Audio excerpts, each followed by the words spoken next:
the money matrix is there to keep you stuck. We hear this word all the time, right? The matrix system. You escape the matrix. But what does it actually mean? And what is the matrix? You see, I believe everything is an illusion. We've been programmed from the outside in. We're constantly getting bombarded through media, all this stuff on the news going on. There's so much crap every single day they bombard us with to keep us oppressed. Where did this control around money come from? Now, this goes back, is more than hundreds of years, thousands of years. Now, imagine you've got a group of people, they're super wealthy, they're the elite people, and these people have got the power. And what happens when you have power? How do you maintain that power? How do you retain that power? You do that by suppressing other people. You suppress other people so they can't grow. You condition them. Just recently, I was putting together a training and I got this image in my mind. I remember hearing a story about a baby elephant. When an elephant is a baby, young baby, they put a little post into the ground, tiny little post, and they tie a massive, heavy chain around the legs of that, or a foot of that elephant. And what happens is that little elephant tries to struggle and move and get free. And then what happens is the elephant gives up and it stops pulling. It's just there. And you know that elephant could rip that post out just like that.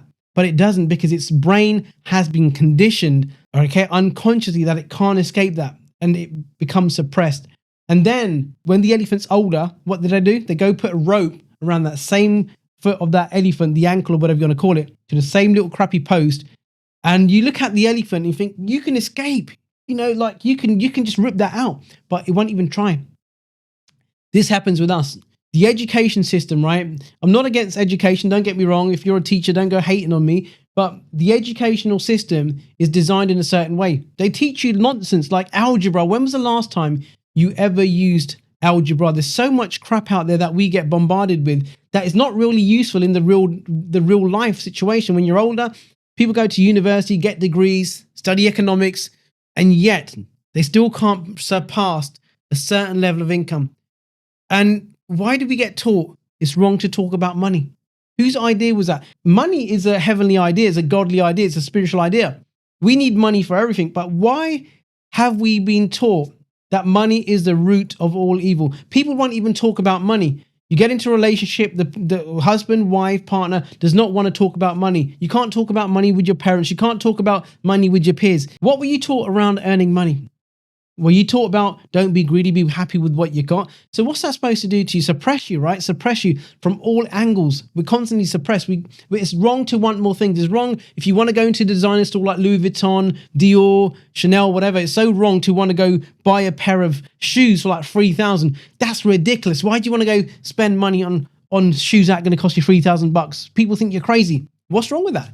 If you really want something, why do you not have the right to have whatever you want? You want to buy 2 cars. In fact, I was at the gym about a month ago, and the chap next to me, I know him, I went to school with him, and he goes, Mindy, why do you need 2 cars? Why do you need 2 cars? I said, because I can. It wasn't in an arrogant way, but maybe it came out in a bit of an arrogant way. I said, because I can, right? Because I can have 2 cars. Why not? If you can have like 4 cars, why not have 4 cars? Yes, you can only drive one at a time, but if it really makes me happy to have more than 1 car, have a choice, why am I not allowed to have that? Why? It's my birthright to have what I want. So just like yours. So I want you to really evaluate where you are in your life, in your business, and your lifestyle. Where have you been criticized? And why do the people criticize you? What? Because it's down to their beliefs and what they actually believe around money. So we've got to, now the internet's here, now people are becoming more aware of how we've been conditioned over and over again. There's a lot more talk about, shall I say it? The Illuminati. I just said it, the Illuminati. People talk about the Illuminati. They've been around for years. It's only since the social media came out, people start talking about how the Illuminati controls all the celebrities, how everybody's a puppet, all the government figures are run by, like, you know, they're all like puppets. They're not even running the country. Like Trump, he ain't running the country. There's other people behind him that actually pull his strings. And yet we get brought into thinking, you know what, this politician, that politician, it's all a control system. We're all being controlled. We're living in a society, in a world that is dominated by outside control, outside influence, and we're asleep. We're constantly being bombarded with information that is there to suppress us. You may have heard of subliminal messaging within adverts, right? If you go onto YouTube and you Google subliminal messages in cartoons, you'll see there's hidden code. There's actually people that have actually frozen, like fucking SpongeBob, right? Or the Simpsons. They've frozen a scene and there's some text in there that says sex or some other things that are subconsciously is going into your mind. There's so much coding that became illegal because it's so effective, because it gets into your unconscious mind. So I want you to think about how much television have you been watching in your lifetime up until now. Imagine if every piece of TV program, cartoons that you watched as you're growing up, everything had some embedded code in there. Now you're probably saying, Mindy, you're going crazy. If somebody told me this like 10 years ago, 15 years ago, I'll be like, yeah, but I've seen so much evidence of how we are being controlled. Here's a great one. Have you seen like a billboard, right? Have you seen a billboard that starts talking about flu symptoms and colds and coughs and stuff, or cancer? 1 in 3 women get cancer. You drive past that every single day. Unconsciously, you're still seeing all of these things, right? Just because you're not directly looking at it, you can still notice it. Have you ever noticed that when you're watching TV, you're so brought up into this TV program, you're watching it, and all of a sudden you hear a noise and it gets your attention? Have you ever seen that? So that's your unconscious mind picking it up. What about when you're asleep? When you're asleep, you hear a noise, you hear a bang, and all of a sudden you're awoken. It's your unconscious mind that's noticing these things. Now think about this, right? You see this sign that you go past every single day, unconsciously getting into your unconscious mind over and over again because you're still seeing it. Just because you're not looking that way doesn't mean it's not going in. Think about the minimum wage. Who actually invented the freaking minimum wage? I want you to question that. We got a minimum wage here, I think it's about $12 an hour. Who decided that the minimum wage was going to be $12 an hour? Why couldn't it be like $25 an hour? Why? Think about it. Look at the mortgage system, right? The mortgages were made for banks, right? So they can actually loan out money, make money. A lot of wealthy people, I've just bought myself a house, right? But I bought my house because I know this house has got potential. I can actually bring money out of it. But most people buy houses because they've been conditioned. You've been told that you've got to get your own house. You've got to get yourself a job, get married by the time you're 25, 30, have kids, work in a job for like 40 years, don't grow, stay there, just be happy with what you got. Security. We get told this thing about having a secure life. Job is security. Job is a worse thing. It's not security because you can be laid off tomorrow. You can be laid off, right? Company shuts down, then what? Right? Now, we've been taught that you've got to get a job, stay there long term, do your service. How many people have got to like a year before their retirement age, they get made redundant? The company shuts down, but don't even get made redundant. And they lose it. They lose it. So I want you to question everything that you've been taught about money. Be happy with what you got. More money brings more headaches. Where does that come from? I believe that more money solves headaches. If you're one of those people that is constantly negative, the more money you have, the more negative you're going to be. Money makes you more of who you are. So we've got to say, you know what? It's okay for me to want more. It's my duty. It's your duty to produce more money. Like I was reading, I think it's The Science of Getting Rich. And what was said in there, God wants you to be rich because he can extend his good through you, right? He can expand what he does through you because you can help more people. Now, the more money I have, think about it. The more money that I make, I love giving money away, right? I love helping causes. So the more money I make, guess what? The more people I'm able to help. I just been to one of my clients earlier on. He just helped his staff. He's been helping his staff doing all sorts of stuff. Now, if he didn't have the money, he can extend the good beyond his like current reach. So challenge everything. Different cultures have different beliefs, right? You have different beliefs. Different countries have different beliefs, right? But what I'm saying is, you've got to be okay with wanting more. When was the last time someone criticized you for having more, wanting more? And why do they do that? Go back. I don't know where this started from, but I think it's fascinating how most people, 99% of the world's population, earn the same sort of money year in, year out. It's only that 1% that escape this matrix system, as you want to call it, that they have their own conscious awareness. They actually start thinking for themselves. Most people don't think for themselves. Most people allow the outside environment to do their thinking for them. Look at your business right now. The money that you're earning consistently on a month-to-month basis, why are you earning that level of income? Now, entrepreneurship is bigger than it's ever been. Opportunities are opening up everywhere. More people are making more money than ever before. Why is that? Because there's a conscious shift happening out there in the universe. People are becoming more aware. Social media is good and bad in it, right? But it's opened up a lot of people's eyes. You go into YouTube and you hear people like myself talking about how we're being controlled constantly being controlled by the outside, by whoever it is. We're suppressed over and over again. In the UK right now, there's a big thing going on that we're getting taxed heavily. My kids go to a private school. So the new government come in, and now with this VAT on education, this VAT, so they actually punish you for making more money. Think about that. Now the rich, the wealthy people like myself get punished for making more money because you're going to pay bigger taxes. You're going to pay a lot more fees, right? Now they're on about having an exit tax. As soon as if you're making too much money and you want to leave, you want to go to Dubai or somewhere where it's like really tax efficient. What do? They sting you on the way out too. They sting you on the way out. Wow, it's crazy. Yeah, it's just it kind of fascinates me, like why people are so uncomfortable with money. You know, you want everybody wants more money, but you moan when you don't get an increase in your wage, your salary. Or if you're in a job, you moan when you don't get an increase, but you're not comfortable talking about money.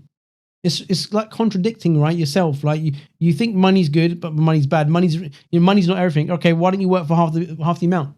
Next time somebody says to you that money's not everything, you ask them how much they earn in an hour or a week, and you say to that person, well, why don't you go to your employer if you're a business owner, slash your prices in half?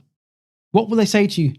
Well, that wouldn't work because I wouldn't be able to do X, Y, and Z. I wouldn't be able to pay my mortgage, my bills. I've got my internet. I've got my car to run. I've got my kids to feed. So now, is money important now? We've been doomed into this belief that money is the root of all evil. It's not the root of all evil. Lack of money, I believe, is the root of all evil. But it's so crazy, right? How many more of your generations are going to be impacted by negative beliefs, negative ideas around money? So have a conversation with your kids, your family, your parents, like money. If you've got elderly parents, ask them, what were you taught about money? What do you believe about money? Is it okay to want more money? I recently went out into London and did some videos like them TikTok styles. Right? I was asking people about if they believe money's important. Go check it out. You've got to check these videos out because I want to get into people's heads around saying, look, money is okay. It's not that bad because money won't hurt you. You're in hospital. You need treatment. And guess what? A certain treatment you can't get anywhere else, right? There's a private hospital that offers the treatment that you need. You don't have the money to do it. Now you've got to suffer. I remember I had this thing, I'm going to probably pronounce it wrong, plantar fasciitis, just on the arches of my feet. I had this pain for so long. I couldn't run. I'd get pain. Every time I'd go for a run, the arches in my feet would start hurting. It felt like I'm stood on a bamboo stick, right? There's so much pain. And I couldn't get that seen with the NHS here. So when I made some money, when I started making some money, I got treated. I had the money. And I tell you what, that was a game changer. I fixed my feet. I was able to run, right? Because I had money. Without money, I'd been in pain. So lack of money causes more pain. People say money brings more problems. It doesn't. It does to the people that are problematic people, right? It can. If you don't know how to handle that money, if you don't know how to handle that wealth, it's going to cause you problems, right? Because you haven't adjusted. So you've got to adjust your inner image. So are you in a prison? Are you in the matrix? What thoughts do you have on a consistent basis about your lifestyle, about your business, how you're living? What would it be like for you to be free? What does freedom even mean to you? You have choices to educate yourself, to say, right, you know what? I'm being controlled. Look at the 9 to 5. You get a job, you go home. You get a job, you go home. You have 2 days off. Why not have work for 2 days and have 5 days off and get paid more money? Well, you might say it's down to how effective people are. But think about the work day, the school days. Who decided that you're going to start school at 9 and finish at 3? Why not have a 12-hour school day? Why not have a 4-hour school day? I question lots of different things. Why do we do things over and over again without even knowing why we do them? Think about it. Imagine in our education system, if they actually taught us that, hey, listen, you have a mind. You have a mind. Your mind creates reality. You have choices, and you can use your mind to manifest anything that you want. You can create out your mind. We're co-creators. Why were we never taught this at school, that we're co-creators? Look at what your kids get taught at school. I'm constantly looking at what my kids get taught. My kids go to a great school. They go to a private school now, and they get taught things differently than normal schools. And I see like some of the topics they've been teaching them about money. I'm like, wow, this is good. You want to surround yourself with people that are making it, right? You want to surround yourself with like-minded people because it wears off. You look at this, we're talking about secret societies. There's all sorts of societies out there that, all sorts of different private members clubs and stuff, right? Of the elite. And they have different views on money and life.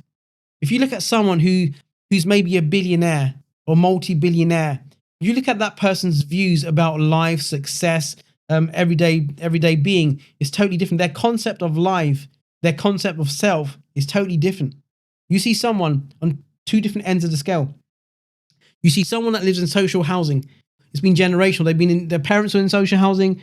The grandparents or great-grandparents, a lot of them were born in the same house, same area. And they never change environments because they're conditioned to be that way. And then on the other side, you see that one person that escapes that social housing where they lived in a council estate. They escaped. And what do people say? That person got lucky. There's lots of entrepreneurs that have been self-made billionaires that were slept in their cars. They were homeless and they escaped. And people put it down to luck. It wasn't down to luck. It's down to choices they made. They made choices. Okay, so don't stay in that matrix. Don't stay stuck. Don't allow the environment to control your money. What happens? Here's an example of how this matrix works. The news tells you there's a recession coming. Think about it. Today, breaking news, we're in a recession. Just imagine right now you're in front of a TV and I'm telling you, right, today it's been officially announced that we are in a recession. And you're about to go out and buy that new TV set.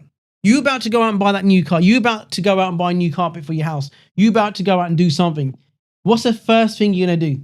You're going to retreat. You're going to not spend money because now you've been put in a fearful state. Now you're shitting your pants. But now you're scared. Now they put the fear into you. Now guess what you're going to do? You're going to go tell somebody else, hey, we're in a recession. We're in a recession. And guess what? Word gets out. Fear. Mass fear. Fear mongering, they call it, right? And then you tell your family, we're about to buy a new car. We're buying this new Mercedes. I wouldn't buy that because I just read on the news that there's a recession. Recession? Really? Shit. We better not buy it. And then what happens? Sales go down in companies, right? You start buying, people start spending.